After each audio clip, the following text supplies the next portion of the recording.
Всем добрый день, меня зовут Храбцов Сергей, и я собираюсь участвовать в конкурсе «Учитель года Москвы» от своей школы. Наверняка возникает вопрос, зачем я это делаю. Для меня это в первую очередь очень интересный опыт, с которым я раньше не сталкивался. По роду своей деятельности мы пересекаемся с разными учениками. Они имеют разный уровень подготовки, и мы не имеем возможности отбирать детей с очень высокими умственными способностями.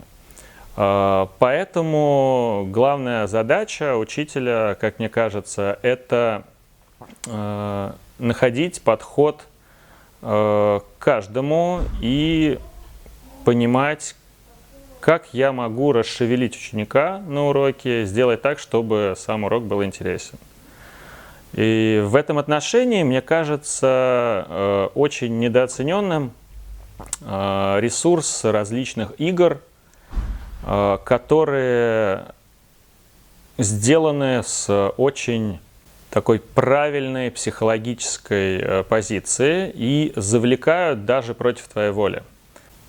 Я пытаюсь применять этот подход в своей деятельности. Самое главное, что мне кажется, игра – это все-таки естественный ресурс обучения, знакомый детям, и через игру мы сможем достучаться до каждого и достичь хороших успехов. Вот. Поучаствовать в конкурсе тоже будет полезно для того, чтобы познакомиться с другими идеями и почерпнуть что-то для себя, для своей работы. Вот. Всем хорошего конкурса и всем удачи!